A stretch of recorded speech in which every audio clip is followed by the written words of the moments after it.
Welcome to the show. My name is Charlton Big C. This is a beautiful day. It is March the 9th, 2016 for the $1 Million Show. Charlton Big C Sports, talking real talk sports. And we know there's been so much happening in the world of sports. The NFL, my goodness, Big C, the owners are throwing money at everyone. But before we get into that, I just want to take one more moment as we were talking about over the past couple of shows, and want to offer my condolences to former First Lady Nancy Reagan as she succumbed to, over the weekend, a great life and a great First Lady.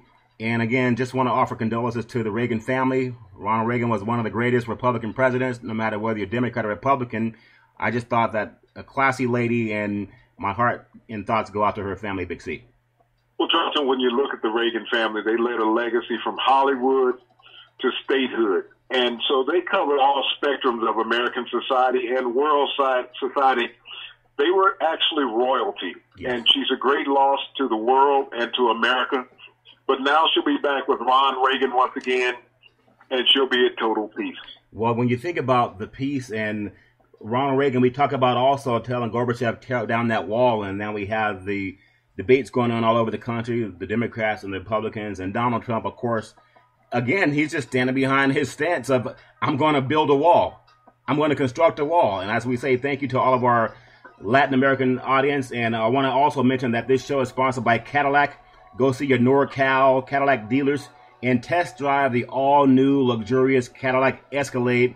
Tell them that Charlton and Big C told you. So, Big C, as we talk about the world of sports and politics, and I know we talked about last week with Chris Rock and the Oscars, and that one thing about race, ironically, people talk about it one time, and I guess we'll hear about it again for next year's Oscars. But Osweiler, this guy did not win a Super Bowl. He's become like the thing that people want to talk about now, giving him $75 million over 4 years to go play for the Houston Texans. But I know there was still that incident that ironically no one's talking about where he pushed a woman twice coming out of a pizza restaurant just 2 days ago, and it was on tape. What are your thoughts on why there's no pushback?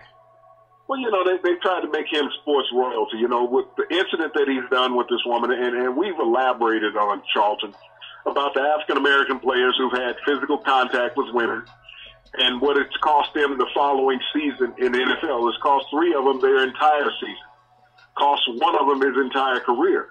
But we've had white quarterbacks with alleged and actual physical contact with women, yeah, and it cost them nothing.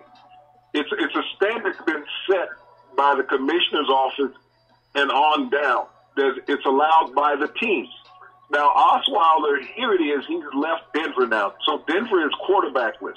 Yeah. So they're going to be looking in the draft. I mean, there's a lot of quarterbacks available through free agency. RG3 is sitting there. Yes. Would probably be a very good fit in Denver. Get a fresh start under Gary Kubiak, a great quarterback coach. But here's Osweiler. He's going to go to Houston Texans, okay? Yeah. This is not the first time that they've made this big quarterback splash from free agency with a backup quarterback. Yeah. Some years ago, they signed Matt Schaub away from the Atlanta Falcons when he was backing up Michael Vick. Yeah. Prior to Michael Vick's dogfighting incident. Yeah. Matt Schaub went to Houston. They spent a lot of money on it. Yeah. Houston still doesn't have any playoff victories. So history is repeating itself in Houston. Yeah. You're making a bad investment on a quarterback without a proven track record who's been a backup. There's a reason why guys are backups in the NFL, okay? Yeah. So why that the feeding? Means they're not the best quarterback on the team, sometimes not even the second best quarterback on the team. So why the feeding? So that's the scenario you have with Osweiler. He had a great running game when he was in Denver that allowed him to win a few games. Yeah. But when you look at his touchdown-interception ratio after his first 2 games, it was upside down, Charlton. So why the feeding frenzy over him then? And it looks like Elway's probably didn't want to hold on to him because of this. He pushed a woman, this incident, that for some reason all the media is afraid to say anything. And I'm ashamed that Roger Goodell, he's supposed to be the sheriff of all this behavior. He said nothing. I mean, not one thing has he come out to say he doesn't agree with what happened. Well, if he had stayed in Denver, Elway was going to have to step up with some disciplinary action. Yeah. So he would have been forced to be without a quarterback, that particular quarterback, for at least a couple games. Because how could you save face as a GM, former quarterback in the NFL, Yeah. and then having this type of incident that has been all over the media, not all over the media, but all over the internet, Charles. So let's change that, because the media, as you see it, they're afraid. is scared to touch it, because it's okay, because Osweiler looks like them for the most part. And that's so true, and that's where Chris Rock was so poignant in his discussion about race, how sometimes people just want equal opportunity. But you also want equal opportunity if something goes wrong, if they're saying something wrong about an athlete. And when we talk about Osweiler, if we look at last year, for the playoff teams, the division playoffs, we had the New England Patriots, we had the Denver Broncos, we had the Cincinnati Bengals, and then the Texans with a wild card with the Chiefs. Now, of all of the teams that had starting quarterbacks in the playoffs, Osweiler was not a starting quarterback, but they're treating him like he's a Tom Brady, or like he was someone like an Alex Smith. And I just don't see the love affair with it, Big C. Well, Brian Hoyer took the Texans to the playoffs last year. And so what you're saying is, Brian Hoyer, we don't appreciate the work that you did. We're going to bring in Osweiler, who won 5 games. Yeah. And it's different when you're the number one guy. You know, when you're the backup, it's like a relief pitcher coming into a baseball game. Yeah. All you got to do is come out there and throw for an inning, sometimes 2 innings. You're not expected to do much other than face 3 to 5 batters. Well, and that's the scenario that Osweiler went under Denver. Yeah. He knew that Peyton Manning would eventually be back, and he got yanked and replaced by an old crippled quarterback. Well, you know, when you think about players, even in the NFC, when you had playoff teams last year, you had the Carolina Panthers, Cam Newton. You had the Cardinals with Palmer. You had the Green Bay Packers with Aaron Rodgers. And there's a little bit of talk, little rumblings in the background that maybe they need to start getting ready for Aaron Rodgers' replacement. And then Cousins with the Redskins, for him to be paying $20 million a year. It just seems like they'll put money on anyone's table right now because teams seem desperate to break the bank over players who haven't really done anything. Well, you know, you look at this, Charlton, and I mean, you can't blame a player for taking the money. Yeah. If somebody's going to throw it at you foolishly and frivolously like that, then who's the fool? Is it the owner or the player for taking the money? Well, it has to be the owner. Taking the money. There's no set market out there on the value of anybody. Yes. Because as we spoke about last night, you still should be paying Terry Bradshaw of the Pittsburgh Steelers for services rendered back in the 70s, winning you 4 Super Bowl championships. Well, I think Terry Bradshaw might be working out somewhere when he realized that you don't even have to be good to get a contract like that. And speaking of contracts, if you want to also know, this segment is brought to you by BMW, the ultimate driving machine. Whether you're looking for the 1 Series, the 3 Series, the 4 Series, or the 5 Series, you have to test drive the flagship 7 Series, one of the most luxurious cars in the market.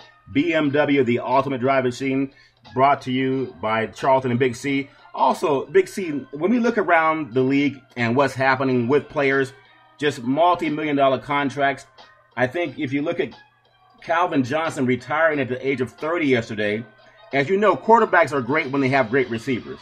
And here's a guy that's one of the best receivers to ever play in the NFL, and there's talk about him maybe not being a Hall of Famer. What are your thoughts on Megatron and how Stafford was making over $100 million, but he wasn't the one giving the ball as much as he should have been? Well, you know, Stafford shortened Calvin Johnson's career. You know, he sit there and he watch when, you know, you're only getting 4 and 5 balls tossed in your direction of the game. Here's Calvin Johnson. No one could cover him. Defensive back feared him. If Matthew Stafford had any sense with his $100 million quarterback, Calvin Johnson would have saw 15 to 17 balls a game, whether you're forcing him in or hitting him when he's open. You're going to throw it. He's 6'5", 240 pounds. Just a freakish athlete. Amazing player. And you won't throw the ball to him. Yeah. That shows the asinineness of the quarterback system in Detroit, regardless of who the coach is, force the ball to him. When you had great running backs, when Eric Dickerson played with the Rams, yeah, all you did, regardless of who played quarterback for the Rams, whether it was Dieter Brock, whether it was, I'm trying to think of the kid Chuck Long out of Iowa. Yeah, out of Iowa. All you did was turn around and pitch the ball to Eric Dickerson. Eric Dickerson was going to get you 140 yards a game. You would take that to the bank. So when you got a horse, you got to run it. He's a quarter horse. You got to let him go out and run. That just showed you the selfishness of a quarterback. And then, you know, I listened to the mainstream media blasting Calvin Johnson. He's retiring at 30.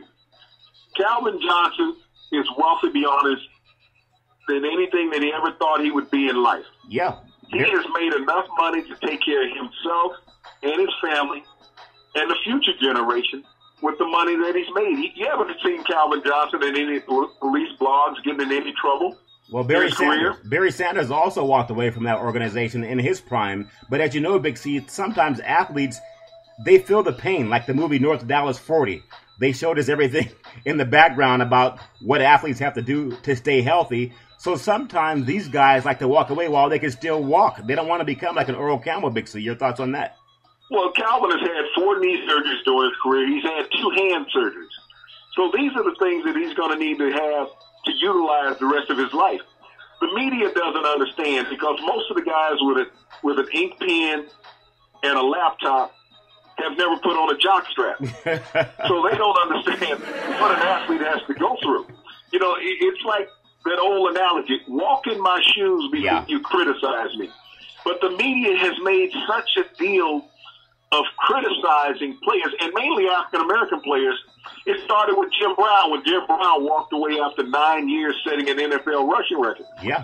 How can he quit this game? Because I can make more money elsewhere. I'm a grown man who makes my own decisions. I think about the great Art Monk when he retired from the NFL. Yeah.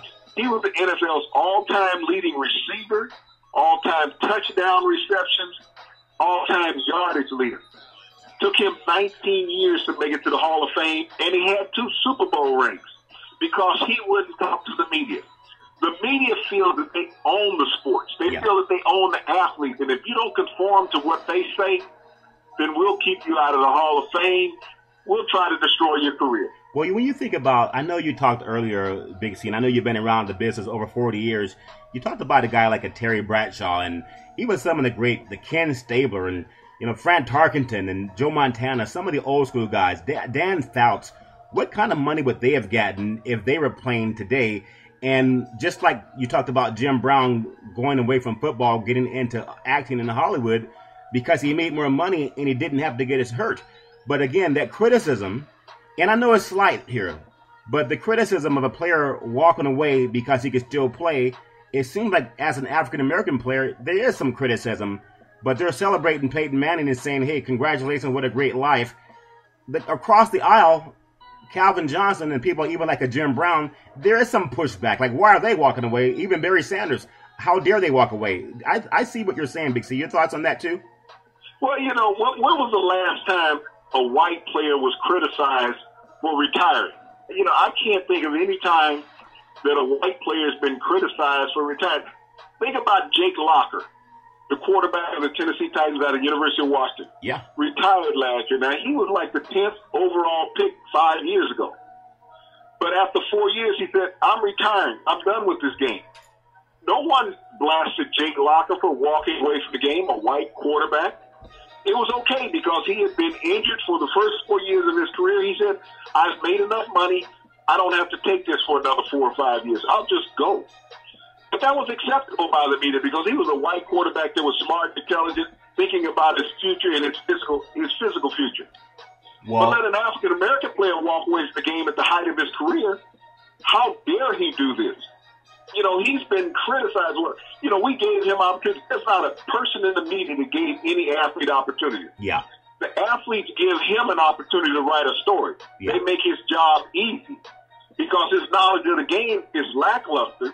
So he walks in wanting an athlete to say something so he can put it in the print. And if you have 20 reporters, Charlton, around an athlete's locker, 13 of them will ask the same dumb question.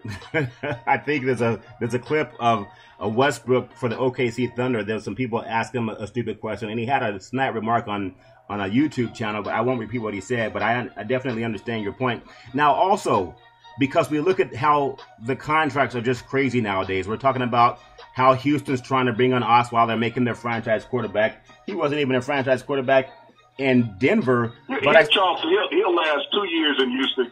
He'll burn out that flame will become a flicker, and they'll be looking for the next flamethrower. Well, I still want people to keep this in mind because I think it's so important, and they're not going to hear about it unless they listen to Real Talk with Charlton and Big C.